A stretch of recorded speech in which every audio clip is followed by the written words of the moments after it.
क्या रूपा की शादी करना ठीक होगा? बाबूजी, इसमें सही गलत की क्या बात? आज नहीं तो कल रूपा की शादी तो करनी ही है। पर बेटा, हमें ऐसी शादी तो नहीं करनी चाहिए जो पैसे लेकर की जाए।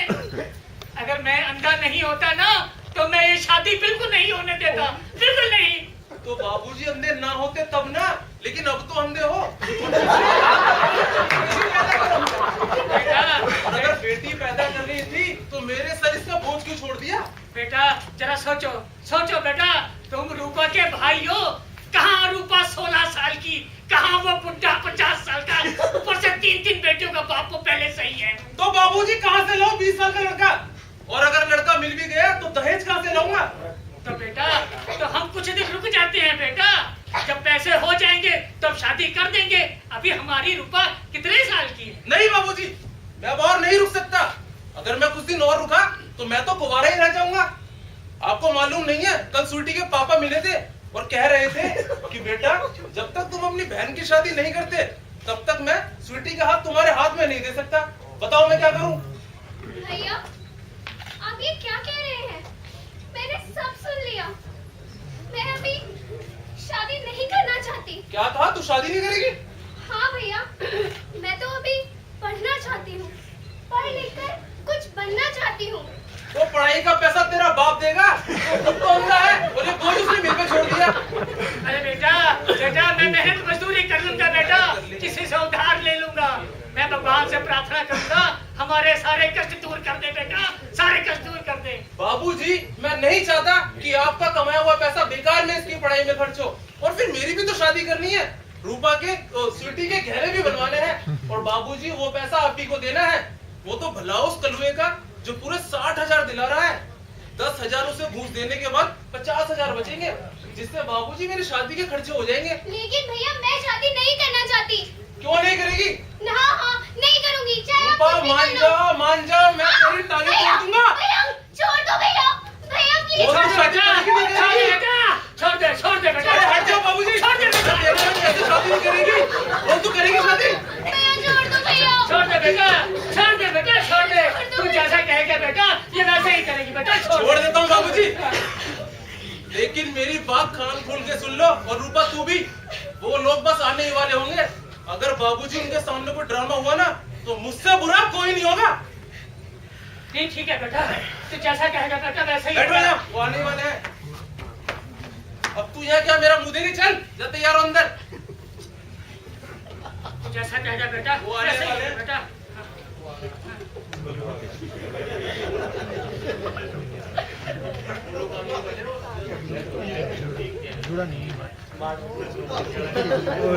लल्लन भैया, बड़े जच रहे हो।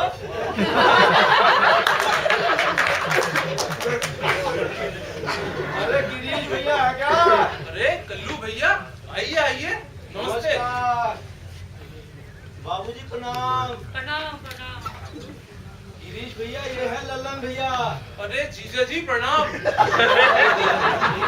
बाबूजी, कल्लू भैया आए हैं और जीजा जी को साथ लाए हैं। हाँ, नमस्कार बेटा। अरे कल्लू भैया बैठिए ना। बैठो बैठो बैठो। तुम्हारी बहन रूपा नजर आ रही है। रूपा है ना, वो किसी काम से अंदर गई है। बाबूजी कह रहे थे कि अगर कुछ, अरे कल्लू भैया थोड़ा मेरी बात सुनेंगे? मैं? हाँ जी। हाँ हाँ, आओ। इधर आओ। कल्लू भैया, बाबूजी कह रहे थे कि अगर पैसे का लेन देन पहले हो जाता हाँ हाँ तो ठीक रहता। हाँ हाँ। अरे अरे क्यों नहीं इधर आओ। पूरे 60,000 रुपए हैं।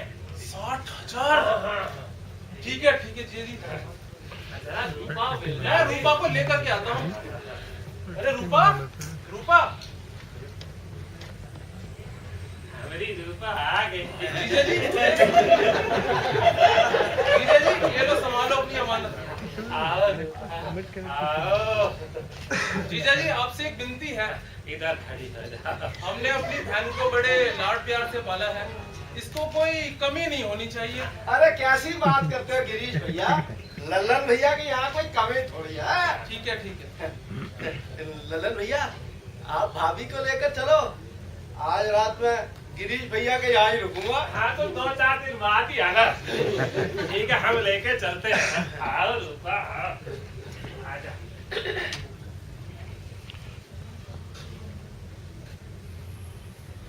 कमीशन लो। गिरीश भैया तो जरा अरे बाबूजी आइए, आप जरा आराम कर लीजिए, थक गए होंगे। हाँ बेटा, हाँ ठीक है। अरे लेफ्ट को ले जाते हैं ना, गलती वो उधर से आए तो उधर को होना चाहिए। आइए कल्लू भैया बैठिए। गिरीश भैया कैसा लगा? अरे कल्लू भैया बहुत बहुत शुक्रिया आपका, वरना इस बोझ को जिंदगी भर ढोना पड़ता। वो कहते हैं अब काम भी हो गया, अब हमारा हिस्सा। आपका हिस्सा है ना? पूरे 10,000 है, गिन लो। अरे गिनना कैसा भैया?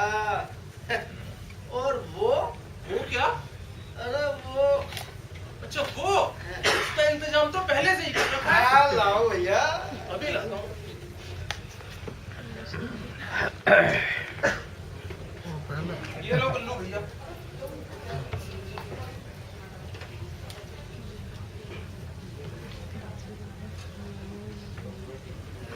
वाह वाह, बड़ी अंग्रेजी लगते हैं भाई, अरे एकदम फुल अंग्रेजी है, बाहर से मंगाई है। अच्छा, विदेशी हाँ जी। और अंग्रेजी, वाह। वो कहते हैं देसी अंग्रेजी। चुआर। अरे चूअर्स नहीं, चीयर्स। हाँ वही चुआर। गिरीश भैया सब ठीक हो गया ना? अरे कल्लू भैया बहुत ही अच्छा हुआ, पैसे भी मिल गए और वजन भी हल्का हो गया। हाँ, ये पोपली जी ठीक है भैया, अभी थोड़ा आराम करते हैं। हाँ आप आराम कीजिए और मैं सुबह से आ जाऊंगा। ओके। ठीक है भैया। तो मुझे 2 मिनट बात करनी चाहिए।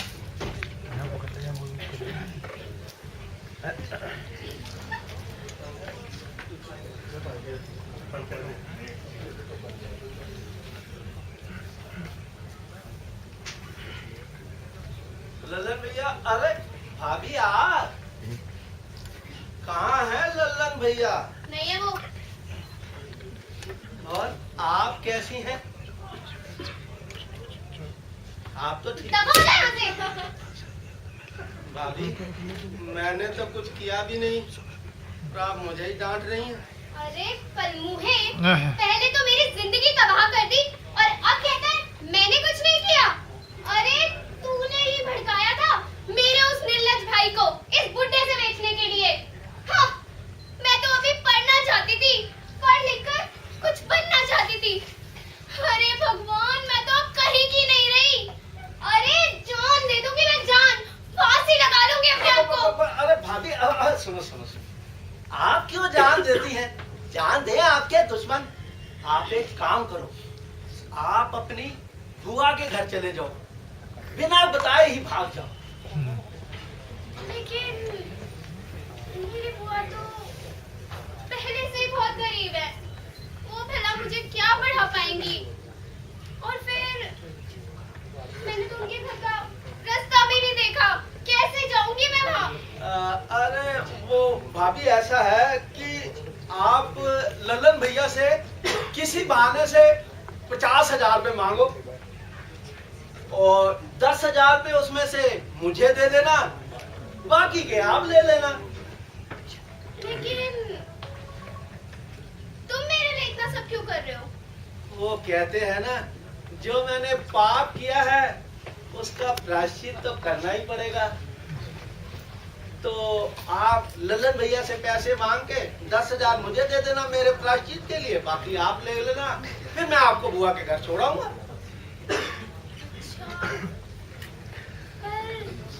पर क्या? कहीं उन्हें पता चल गया तो? अरे कुछ नहीं पता चलेगा, 2 पैग लगवा के साले सब ठीक कर दूंगा। अच्छा, चलो फिर ठीक है। हम हूँ कल्लू कलन कालिया।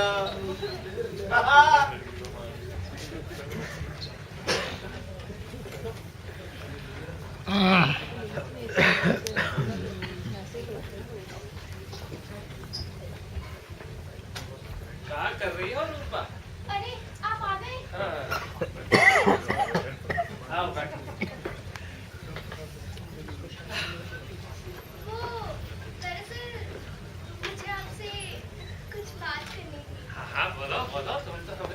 नहीं हो, बोलो तो सही, कहाँ चाहिए तुमको? जी वो मुझे कुछ पैसों की जरूरत है। जी बोल, कितने पैसे चाहिए तुमको? कुछ ज्यादा नहीं, ये कोई 50-60 हजार। 50-60 हजार? क्या करेगी तू 50-60 हजार रुपए का? और कहाँ से लाऊंगा मैं 50-60 हजार रुपए? अरे मुझे गहने खरीदने हैं। मेरी सारी सहेलियां मुझे ताना मारती हैं, पता भी आपको कुछ कहती है कि मेरे इस पति ने मुझे गहने भी नहीं दिलवाए। पर 50-60 हजार तो बहुत ज्यादा होते हैं। क्या कहा? बहुत ज्यादा होते हैं, कहाँ से ज्यादा लाऊं? होते? अरे अगर ज्यादा होते हैं और पैसे ही नहीं थे तो मुझसे शादी क्यों की आपने? तू नाराज ना हो, अब मैं करता हूँ कैसे इंतजाम, तू नाराज ना हो। ठीक है। ठीक है, मैं करता हूँ कैसे इंतजाम।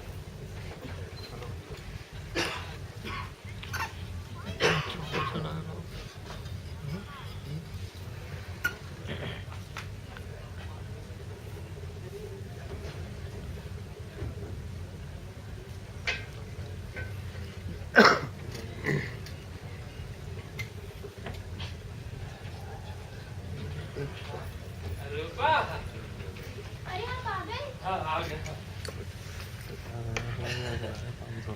ठीक हो तुम? उसको पैसों का इंतजाम मैंने कर दिया, तुम्हारे हीरो पूरे 60 हजार पे है। पूरे 60,000? हाँ, अब तो खुश हो ना? रिहर्सल की तरह है, पैकेट बना लो। आप ना बहुत अच्छे हैं। तो बढ़िया। अच्छा तो मैं घर आती हूँ। हाँ, ले पापा नहीं, कंट्रोल बहुत जरूरी पैकेट बना कुछ भी डालो। रूपा, रूपा, कपड़े की रूपा। बोतल बना लो। अरे मेरे को छोड़ के चली गई, भाग गई, साथ में ये चिट्ठी छोड़ गई है। इसमें लिखा है, मैं छोड़ के जा रही हूँ, मुझे ढूंढने की कोशिश ना करना।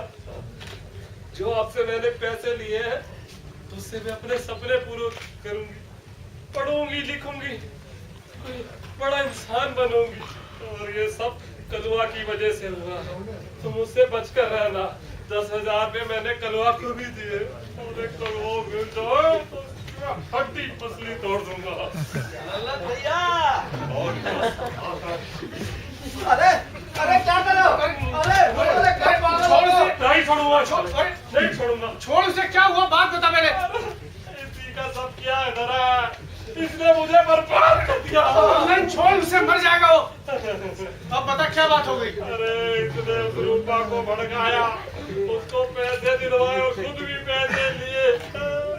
वो मेरा सारा खेत बिकवा कर 60,000 रुपए ले गई है। मैं कहाँ जाऊंगा, क्या करूंगा? मैं तो बर्बाद हो गया रे, बर्बाद हो गया। चिंता ना कर लल्लन, चिंता ना कर। वैसे भी अब पछताने से क्या होता? जब चिड़िया चुग गई खेत। तूने कभी मुझे अपना भाई माना हो या ना माना हो, मगर मैंने तुझे अपने भाई से कभी कम नहीं माना। तू मेरे घर में रह, मेरे घर में रहकर अपने पापों का प्रायश्चित कर। सभी पाप, प्रायश्चित से सभी पाप धुल जाते हैं।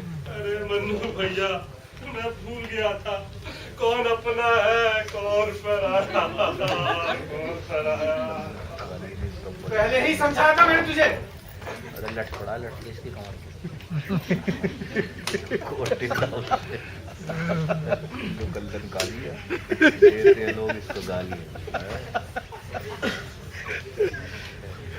लट जहाँ से तो लट जब जहाँ रखा है वहीं पे रखा हुआ, अभी तक हिला नहीं है।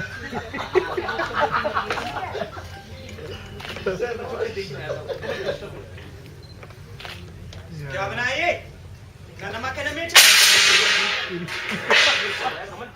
बुरे हाथों से जो बना तो बना दिया। बेटा, सोचता हूँ तुम्हारी माँ भी अब स्वर्ग सिधार गई है। अब इन बूढ़े हाथों से रोज के काम नहीं होते। सोचता हूँ तुम्हारी शादी करवा दूं। कल गुप्ता जी आए थे, अपनी बेटी की शादी के लिए कह रहे थे। लेकिन पापा, मैं इन गांव की गवार लड़कियों से शादी नहीं करूंगा।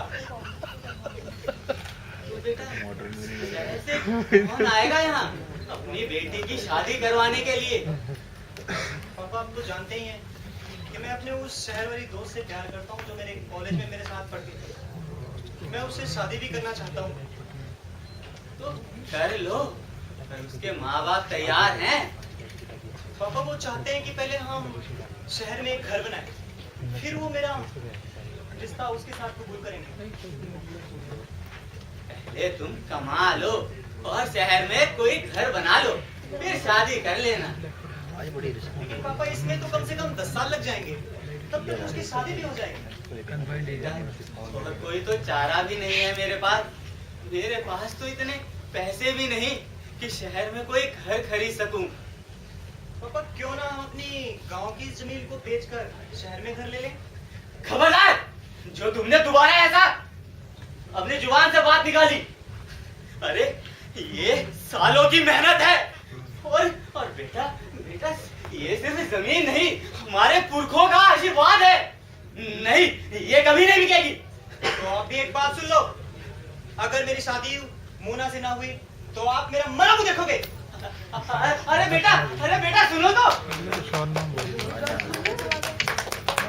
ये जो सोना घर का सारा सोना मिल गया वो। क्या हुआ लल्लन? नज्जू भैया बहुत ही दुखी दिखते हो। मैंने हमेशा जिस जिंदगी को अपनी मुट्ठी में बंद करके रखा, आज वही जिंदगी का छुपी का खेल खेल रही है मेरे साथ। ऐसा क्या हो गया भाई? मैं सोचता था भगवान ने मुझे एक बेटा दिया है, खानदान का नाम रोशन करेगा, जमीन जायदाद आगे बढ़ाएगा। आज वही बेटा कहता है कि जमीन बेचकर शहर चलो। अरे अगर शहर जाना ही है तो उसमें जमीन बेचने की क्या जरूरत? अरे मुन्नू भैया, उसे शादी करने के लिए शहर में एक घर बनाना है। पर उसे क्या मालूम कि ये गांव की जमीन, इसमें हमारी सांसें बसी है। जब तक ये जमीन है तब तक हमारी सांसें हैं। चिंता ना करो भाई, हम दोनों मिलकर उसे समझाएंगे। और अभी बच्चा ही तो है वो। अरे नहीं मारेगा मुन्नू भैया, वो अपनी जान देने गया है। मुझे तो लगता है कि भगवान मुझे मेरे कर्मों की सजा दे रहा है। इसकी माँ बीमार थी, डॉक्टर को दिखाया तो डॉक्टर ने कहा कि 1 लाख का खर्च आना है। सब लोग कह रहे थे कि ये जमीन बेच दो, ये जमीन बेच दो, पर मैंने किसी की ना सुनी। सोचा इसे तो एक ना एक दिन मरना ही है, और फिर भला औरत के लिए कोई अपनी जमीन बेचता है क्या? लगता है भगवान मुझे उसी बात की सजा दे रहा है। तो क्या तुम अपनी जमीन बेच दोगे अपने इस लड़के के कहने पे? अरे मुन्नू भैया, और कोई चारा भी तो नहीं है। एक यही तो है इस खानदान का चिराग। अगर यही नहीं रहा तो क्या करूंगा इस जमीन जायदाद का मुन्नू भैया।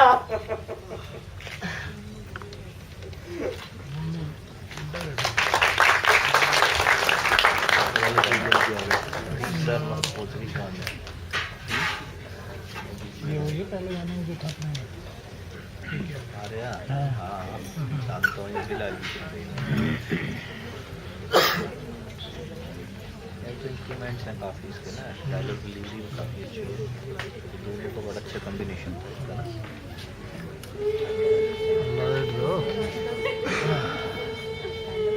राहुल, क्या हुआ? इतनी परेशान क्यों हो? तुम तो जानती हो मोना कि तुम्हारे पापा चाहते हैं कि पहले हम शहर में घर खरीदें, फिर वो तुम्हारा हाथ मेरे हाथ में देंगे। अब तुम ही बताओ कि कहाँ से मैं घर खरीदूंगा इतनी जल्दी? राहुल, तुम परेशान ना हो, पापा मान जाएंगे। तुम्हारे पापा नहीं मानेंगे मोना। फिर जितनी परेशानी मुझे तुम्हारे पापा से है, उससे कहीं ज्यादा परेशानी तो मुझे अपने उस खूसट बाप से है। वो क्यों राहुल? मोना, गांव में हमारी बहुत सारी जमीन है। अगर वो चाहे तो उसे बेचकर शहर में घर ले सकते हैं, लेकिन उनसे तो मेरी खुशी देखी नहीं जाती ना। राहुल, तुम्हारे इस जिद के कारण भला वो उस जमीन को कैसे बेच सकते हैं जिसे वो सालों साल से प्यार करते हैं? और फिर ये सिर्फ जमीन की बात नहीं, उस जमीन में तो उनकी आत्मा बसती होगी। राहुल, ये सिर्फ मेरी जिद की बात है। मैं तुमसे प्यार करता हूँ, और अगर तुम न मिली तो शायद मैं जिंदा भी नहीं रह पाऊँ। राहुल, तुम मेरे प्यार के लिए मरना चाहते हो। उस प्यार का क्या जो तुम्हारे पापा तुमसे करते हैं? क्या तुम अपने पापा के लिए जिंदा नहीं रह सकते? तुम उनकी तरफदारी करना बंद करो। मैं तरफदारी नहीं कर रही हूँ, मैं सिर्फ इतना कहना चाहती हूँ, प्यार तो एक पवित्र शब्द है, इसमें जिंदगी खूबसूरत हो जाती है। प्यार में जीने वाले लोग दुनिया के सबसे खुशनसीब लोग होते हैं। फिर प्यार में मरने की बात क्यों राहुल? लेकिन मोना, तुम कुछ भी कहो, मैं तुम्हें नहीं खो सकता। राहुल, तुम मेरे लिए जान दे रहे हो, और उस प्यार का क्या जो तुम्हारे पापा तुमसे करते हैं? हाँ, क्या तुम अपने पापा के लिए जी नहीं सकते?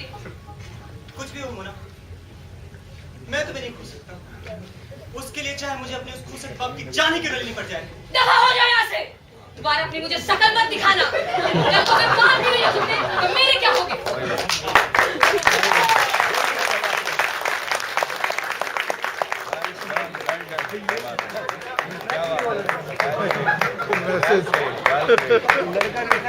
समझ नहीं आया, चिल्लाया तो एकदम उसको रिस्पॉन्ड करना था, वैसे पीछे की किक और लगा दी।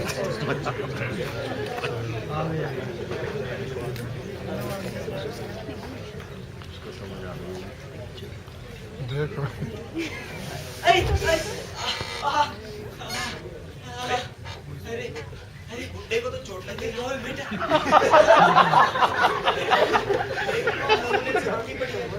अगर इसको अस्पताल लेके गया तो वो पक्का चल जाएगा। वो तो कोई उठाई के ले ही जाएगा। अरे बेटा राहुल,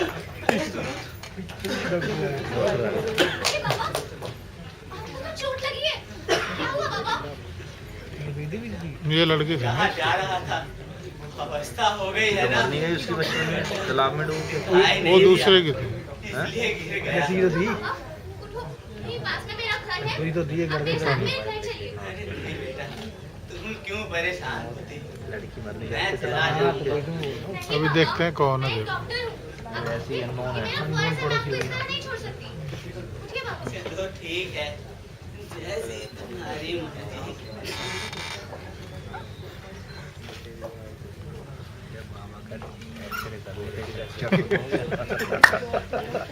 बहुत मजे ले रहे हो, क्या कह रहे हो? बहुत मजे ले रहे हो। एंजॉय करना चाहिए। हाँ। Life is ice cream. ये ना इसमें बड़ी है। अच्छा कैच कर रहा हूँ। हाँ। मैं सोच रहा स्टेज से इनपुट ले रहे हो, आउटपुट रिकॉर्डिंग नहीं है।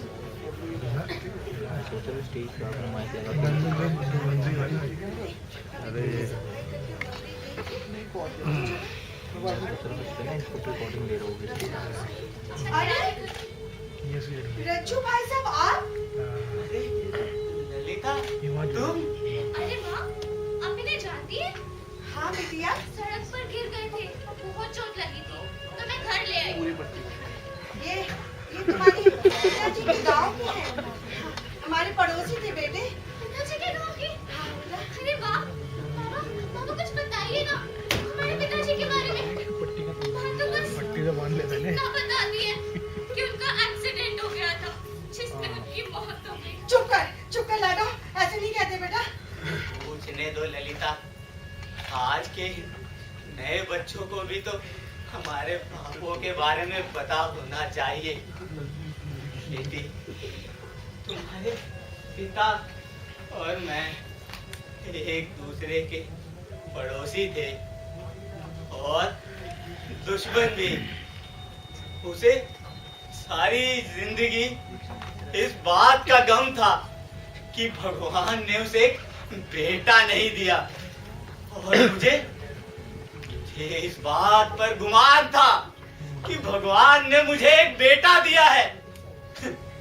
हम दोनों का ही गम और गुमान गलत थे, और भगवान ने हम दोनों को इस बात की सजा दी।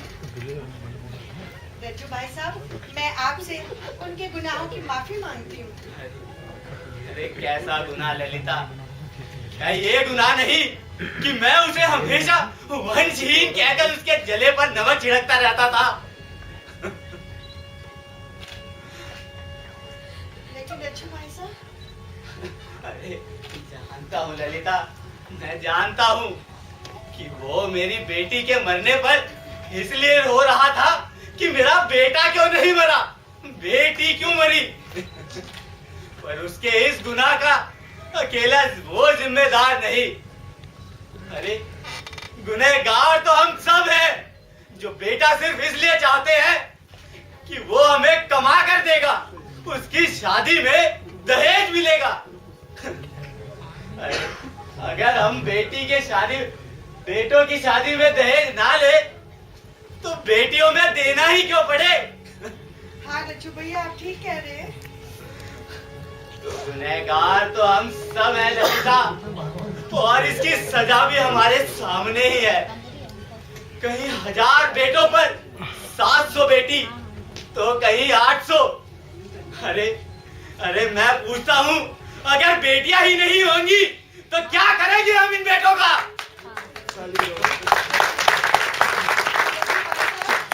आप अपने आप को इतने दुखी मत कीजिए। अरे कैसे ना करूं ललिता, कैसे ना करूं? इन सब की जड़ें भी तो हम ही हैं। हमें हमेशा अपने वंश की पड़ी रहती है। आज मेरा खुद का बेटा मुझे सड़क पर यूं जख्मी हालत में छोड़कर चला गया। अरे मैं पूछता हूँ, कैसा वंश ललिता, कैसा वंश? क्या करना उस वंश का जो समाज को मानवताहीन बना दे?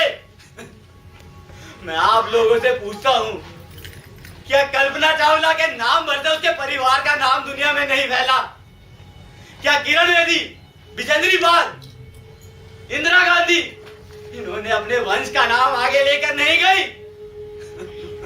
तो पापा क्या हमारे पिताजी जिंदा है?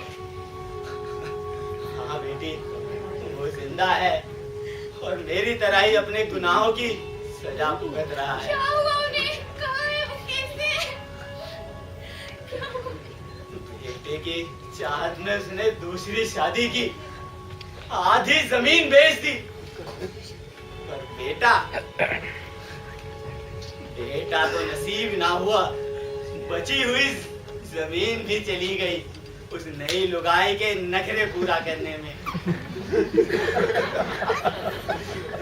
तो रज्जू भाई साहब, वो अब अपना गुजारा कैसे करते हैं? गुजारा क्या करना ललिता, बड़ा रहता है दिन भर। कभी मुन्नू भैया खाना भिजवा देते हैं, तो कभी कोई और। मैं तो सोच रही थी कि दूसरी शादी करके वो हंसी खुशी जिंदगी बिता रहे होंगे। हंसी खुशी जिंदगी?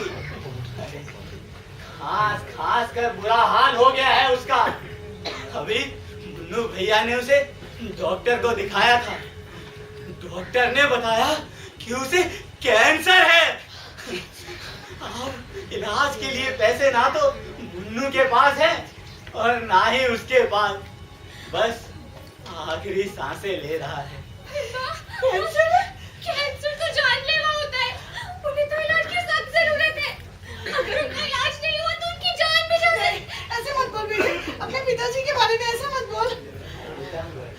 मैं क्या कहता हूँ, तुम्हारी बेटी तो अब डॉक्टर बन गई है, तुम ना फिर से यहाँ ले आओ, उसका इलाज भी हो जाएगा। रज्जू भाई साहब, क्या वो यहाँ पर आएंगे? वो तो मुझसे बहुत नफरत करते हैं। अरे क्यों नहीं आएगा, और तुमसे इस नफरत की सजा नहीं भोगी उसने? मामा, हमें उन्हें यहाँ जरूर लाना चाहिए। हाँ ललिता, तुम्हें उसे यहाँ लाकर ये साबित करना चाहिए कि मर्द अपनी मर्दानगी के गुरूर में इस समाज को कितना चोटिल करता है, कितना जख्मी करता है। और औरत उस चोट पर मरहम लगाती है ताकि ये समाज जीवित रहे। रज्जू भाई साहब, आप ठीक कह रहे हैं। औरत को चाहे कितना भी अपमान और कष्ट सहना पड़े, और अगर वो अपने मन में प्रतिशोध की भावना रखे ना, तो ये समाज जो सुंदर मोतियों की माला की तरह गुथा हुआ है ना, वो बिखर जाएगा। इसलिए औरत को ही जलकर अपने परिवार को रोशनी देनी पड़ती है, और उसको अपमान का घूंट पीना ही पड़ता है। औरत को ये सब कुछ सहन करना पड़ता है। सही कहा ललिता।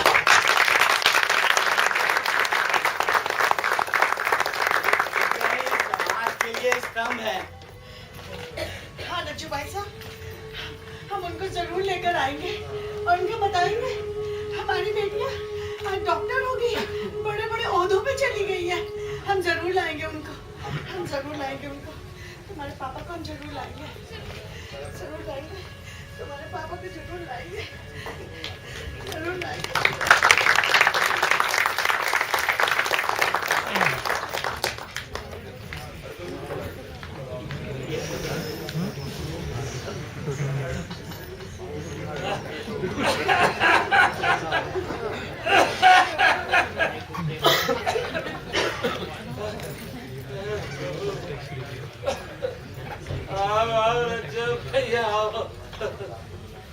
कैसी तबीयत है ललन?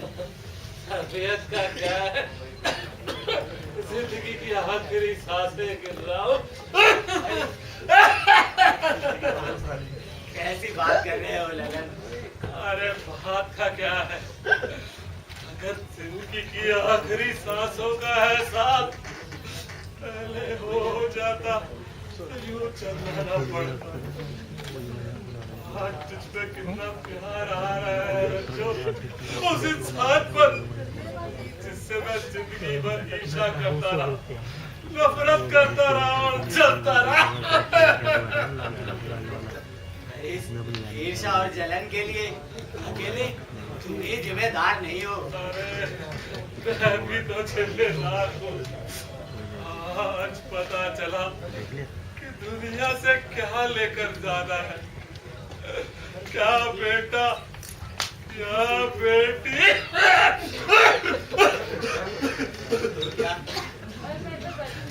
अपनी बेटी से मिलना नहीं चाहोगे, जानना नहीं चाहोगे कि आज वो क्या बन गई है? अरे क्यों नहीं मिलना चाहूंगा, अरे ललिता से कैसे आंखें मिला पाऊंगा, कैसे अपनी बच्चों से कह पाऊंगा कि मैं ही तुम्हारा भागा बाप हूँ।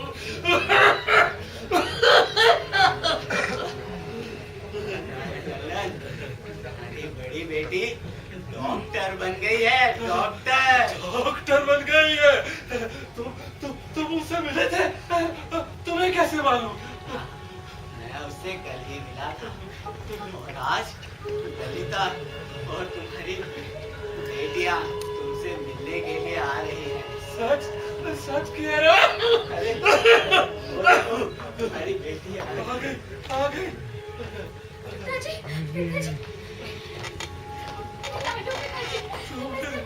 तू मेरी लाडो।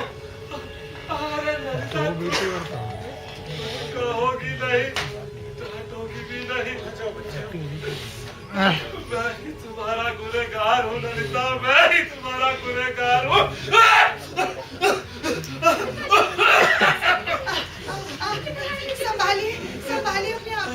संभालिए अपने आप को। मैं क्या कहूँ आपसे, मुझे कुछ नहीं कहना। ये आपने क्या हालत बना रखी है अपनी? हालत का क्या है, तो बेटी दवाइयों से कुछ ना होगा बेटी। तो मेरी सांसें इसलिए ही चल रही थी ललिता कि मैं तुमसे माफी मांग सकूं, अपने गुनाहों का पछतावा कर सकूं। नहीं, आप ऐसा मत कहिए, ऐसा मत सोचिए। आप ठीक हो जाएंगे। देखिए अपनी लाडो डॉक्टर बन गई है। आप ठीक हो जाएंगे। हाँ ललन, तू ठीक हो जाएगा। देख मैं किन्हें लाया हूँ। तेरी मझली बेटी और ये है तेरी छुटकी बेटी। क्या हो गया बाबा? अरे अपने गुनाहों का प्रायश्चित कर रहा हूँ बच्चियों। क्या अपने माँ को सिर्फ इसलिए छोड़ दिया क्योंकि उन्होंने अपनी बेटियों को जन्म दिया?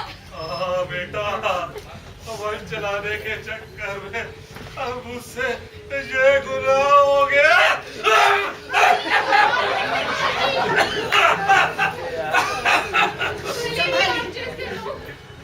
हम जैसे लोगों की निगाहों में हम बेटियां वंश को आगे ना बढ़ा पाए, पर हर वंश की वंशधार तो हम बेटियां ही है ना।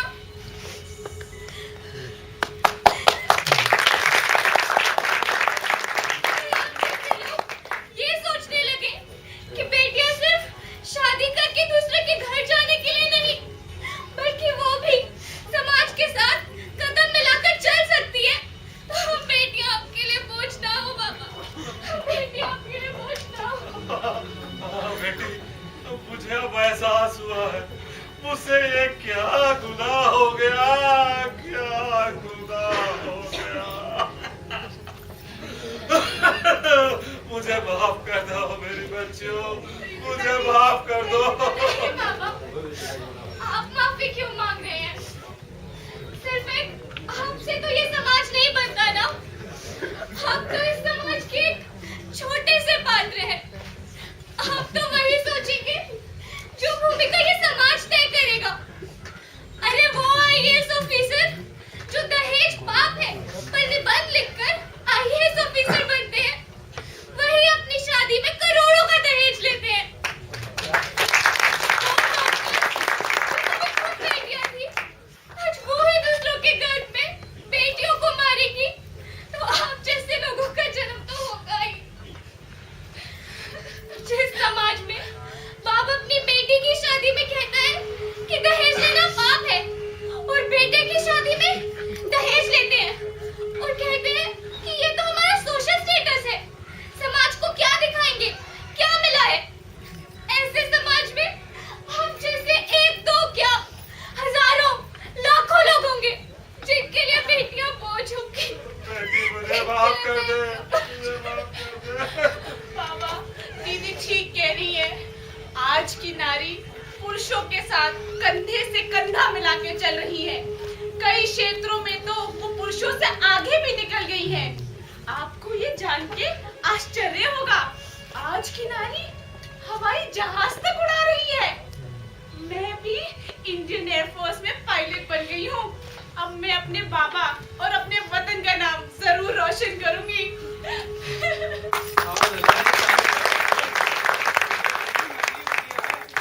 ये सेना में बड़ी अफसर बन चुकी है। हाँ पिताजी, मुंडू चाचा ठीक ही कह रहे हैं। अब मैं आर्मी अफसर बन गई हूँ और अपना पूरा जीवन देश की सेवा दिखाना चाहती हूँ। पर आज हम तीनों बहनें जिस मुकाम पर पहुंची है, उसका पूरा श्रेय हमारी माता जी को जाता है, जिन्होंने मेहनत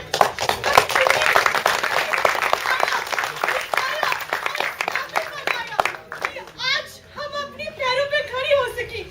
मैं अपनी माता जी का तहे दिल से शुक्रिया करना चाहती हूँ। बेटियां भी बेटों से कम नहीं होती, अपने माता पिता का गौरव होती है। हाँ बेटा, मुझे एहसास हो गया है। हाँ पिताजी, बेटियां भी बेटों से कम नहीं होती। चलो भैया,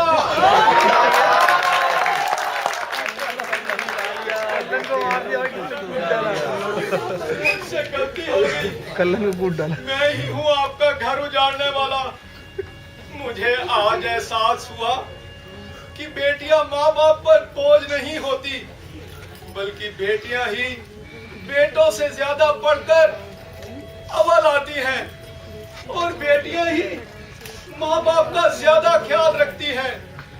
माँ बाप तो वृक्ष बनकर बच्चों को छाया देते हैं, पर जब उस पेड़ के पत्ते झड़ने लगते हैं तो बेटे तो टहनियां काट देते हैं, पर बेटियां उस वृक्ष को पानी देकर जिंदा रखती हैं। मैं माफी के लायक तो नहीं हूँ, पर आपसे माफी मांगता हूँ। मुझे माफ कर दीजिए ताकि मैं चैन से मर सकूं।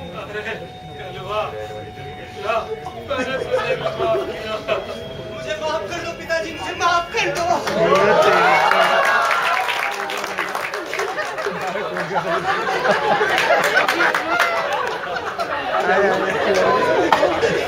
हम समझा देंगे, ने सीधे कर दिया ना, गाली दिया ना। मेरा सबसे पहले मुझे माफ कर दो पिताजी। हाँ किया बेटा, मैंने तुझे माफ किया।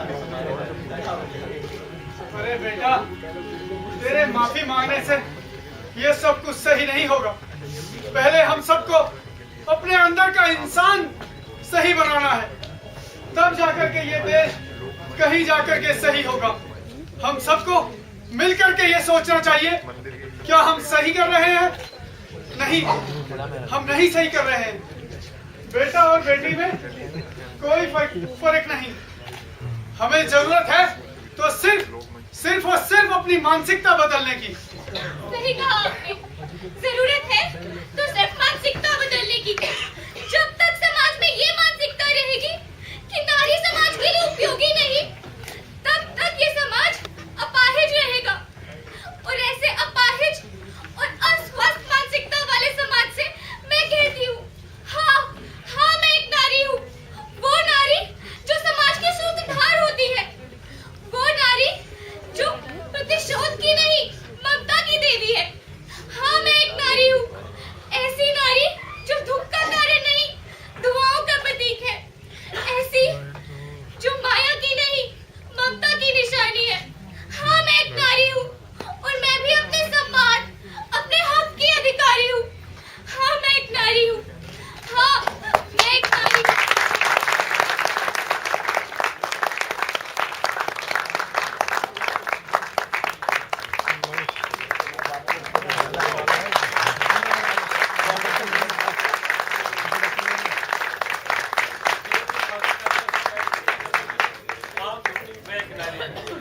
जिसको लिखा अभिषेक सिंह ने, और थोड़ा सा योगदान मेरा भी है लिखने में, जिसका निर्देशन मैंने सब संजय अमर पोखरी ने किया है। कार्यकारी निदेशक है हमारे सीनियर आर्टिस्ट मनजीत सिंह जी। इतनी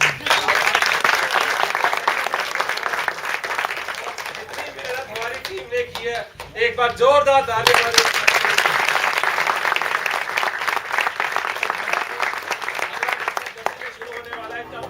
तो नहीं कराऊंगा, लेकिन ये हमारे भव्य कल्चर सोसाइटी की जो टीम है, हमारी बैकबोन है। इनके लिए एक बार दोबारा जोरदार मिस्टर दिनेश कपूर, जो एक फिल्म मेकर भी है, हिस्टोरियन भी है और दुनिया भर का इन्होंने भ्रमण भी किया है। उनको स्टेज पे बुलाना चाहूंगा और बोलना चाहूंगा कि आके हमें अपने आशीर्वाद के रूप में कुछ शब्द कहें। मिस्टर दिनेश कपूर।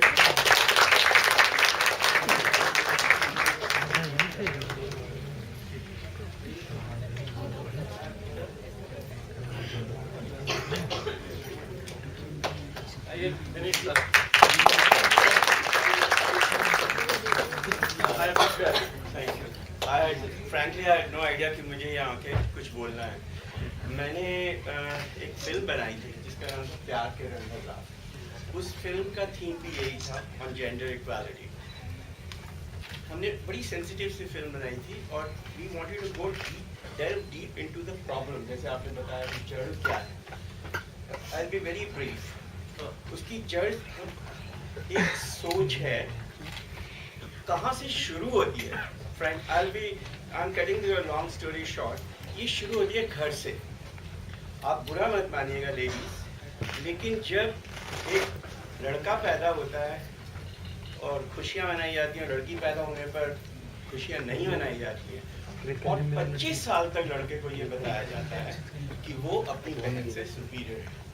वो अगर फुटबॉल खेल के आया है तो बहन काम भी करके आई है तो उसको पानी या दूध वो उसका फर्ज है। अगर वो आवारागर्दी भी करता है तो भी बहन पिलाती। कभी ऐसा नहीं हुआ कि बहन आई है अगर काम करके तो भाई को कहा गया, बेटे को कहा गया कि तुम इसको चाय बना दो ना। ऐसी मानसिकता को लेकर जब वो शादी करता है, जब वो देखता है उसकी माँ पिट रही है, जब वो देखता है उसकी बहन सिर्फ एक तरीके से सेकेंडरी सिटीजन या सेकेंडरी फैमिली मेंबर के रूप में आ रही है, तो जब वो शादी करता तो उसके दिमाग में यही होता है कि she is nothing.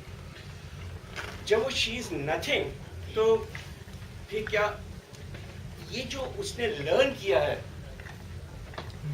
Unconsciously, subconsciously, consciously from his parents, वो अनलर्न करने के चक्कर में डिवोर्स अगर हो जाता है,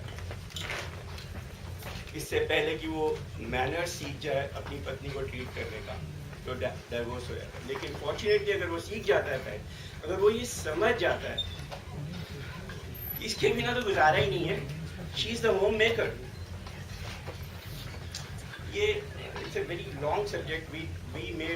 I made about 22 documentary films जो दिखाई जा रही है नेशनल म्यूजियम में पिछले कई सालों से, and I've done about 350 theatre and stage and radio राग दरबारी सीरियल।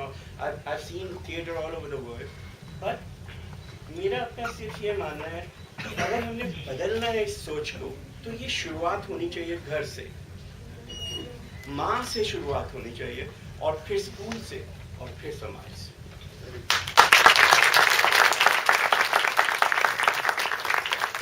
आप यकीन नहीं करेंगे कि आंसू निकल आएंगे।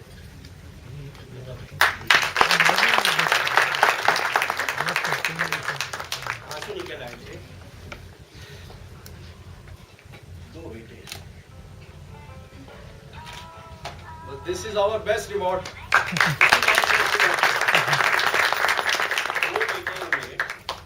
पिछले 16 सालों से सिर्फ 4 बार आए हैं, वो विदेश में रहते हैं 4। Dad, you are the best dad. लेकिन मैंने जो सीखा अपनी जिंदगी से, there are 2 ways to react to ungrateful children. One is एड़ियाँ घिस के उनकी याद में रो रो के मर जाओ। Another is to move on. Second and best. I have moved on, but it hurts.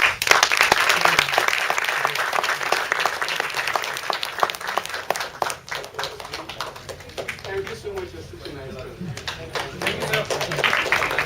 अब आपके सामने अगला नाटक पेपर वाला प्रस्तुत होने जा रहा है, जिसके डायरेक्टर हैं नितिन अरोड़ा जी और उसकी टीम के प्रधान है मिस्टर विकास शर्मा। इसके लिए भी जरूर